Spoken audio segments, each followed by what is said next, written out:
Di akhir abad ke-16, Eropa sangat menginginkan rempah-rempah. Lada, cengkeh, pala, dan fuli, rasa-rasa eksotis dari timur, sangat diminati. Pedagang Eropa berusaha mengendalikan perdagangan yang menguntungkan ini. Ambisi ini menyebabkan terbentuknya perusahaan Hindia Timur Belanda yang dikenal sebagai VOC pada tahun 1602. VOC adalah perusahaan dagang yang kuat. VOC diberikan monopoli perdagangan dengan Hindia Timur oleh pemerintah Belanda.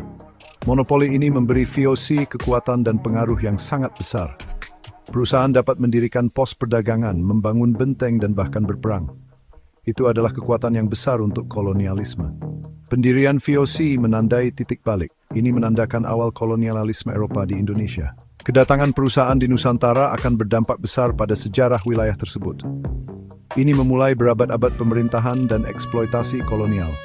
VOC didorong oleh keuntungan. Tujuan utamanya adalah untuk mengamankan rempah-rempah dan komoditas berharga lainnya dari Hindia Timur. Namun, kedatangan di Nusantara menandai awal dari hubungan yang panjang dan kompleks antara Belanda dan Indonesia. Ini adalah hubungan yang terus membentuk kedua negara hingga saat ini. Kepulauan Indonesia, yang saat itu dikenal sebagai Hindia Timur, memiliki daya pikat yang kuat bagi VOC. Kepulauan yang luas ini kaya akan rempah-rempah. Cengkeh, pala, dan fuli tumbuh melimpah di pulaunya. Rempah-rempah ini sangat dihargai di Eropa. Rempah-rempah ini digunakan untuk penyedap makanan, pengawet daging, dan bahkan membuat parfum. VOC melihat peluang emas di Hindia Timur. VOC bertujuan untuk membangun monopoli atas perdagangan rempah-rempah. Mengendalikan perdagangan ini akan membawa kekayaan dan kekuasaan yang sangat besar bagi perusahaan. VOC mengirimkan armada pertamanya ke Hindia Timur pada tahun 1596. Perjalanannya panjang dan berbahaya. Butuh waktu berbulan-bulan bagi kapal VOC untuk berlayar dari Belanda ke Hindia Timur. Lautan berbahaya. Ancaman pembajakan selalu ada. Namun, janji kekayaan memikat VOC untuk terus maju. Setibanya di Hindia Timur, VOC bercerita dan kesultanan. Beberapa menyambut pedagang Belanda. Yang lain memandangnya curiga. VOC menggunakan diplomasi, paksaan, dan kekuatan untuk membangun dominasinya atas Nusantara. Untuk memperkuat kehadirannya di Hindia Timur, VOC membutuhkan basis operasi yang strategis. Mereka menemukannya di Pulau Jawa. Pada tahun 1619, VOC mendirikan kota Batavia, yang sekarang dikenal sebagai Jakarta. Batavia berlokasi strategis, letaknya di jalur perdagangan penting yang melintasi Nusantara.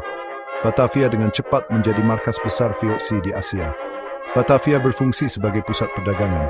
Rempah-rempah, tekstil, dan komoditas berharga lainnya mengalir melalui pelabuhannya yang ramai.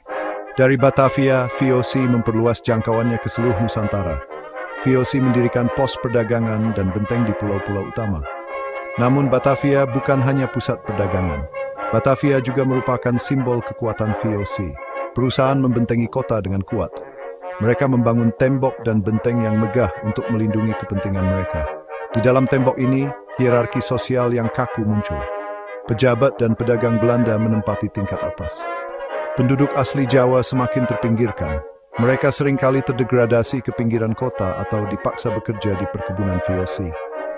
Batavia, meskipun merupakan simbol keberhasilan komersial Belanda, juga menjadi pengingat yang nyata akan kesenjangan yang semakin besar antara penjajah dan yang dijajah. Kepulauan Maluku yang dikenal sebagai Kepulauan Rempah-Rempah adalah target utama ambisi VOC. Pulau-pulau ini adalah sumber cengkeh, pala, dan fuli. VOC bertekad untuk mengendalikan perdagangan yang berharga ini. Untuk mencapai ini, mereka menggunakan taktik yang kejam. VOC melancarkan kampanye brutal melawan penguasa lokal yang melawan kemajuan mereka. Mereka menggunakan persenjataan dan taktik militer mereka yang unggul untuk menaklukkan penduduk asli. Pulau Banda sangat didambakan karena produksi palanya. Di sini, VOC menghadapi perlawanan sengit dari orang Banda. Tanggapan VOC cepat dan brutal. Dalam pembantaian Banda tahun 1621, mereka hampir memusnahkan seluruh penduduk pulau. Tindakan barbar ini mengirimkan pesan yang mengerikan ke seluruh Nusantara. Ini menandakan kesediaan VOC untuk menggunakan kekerasan ekstrem untuk mengamankan monopolinya. Monopoli VOC atas perdagangan rempah-rempah memiliki konsekuensi yang menghancurkan. Monopoli ini mengganggu pola perdagangan tradisional. Monopoli ini memiskinkan penduduk setempat. Budidaya tanaman komersial secara paksa seperti kopi dan gula menyebabkan eksploitasi dan penderitaan yang meluas.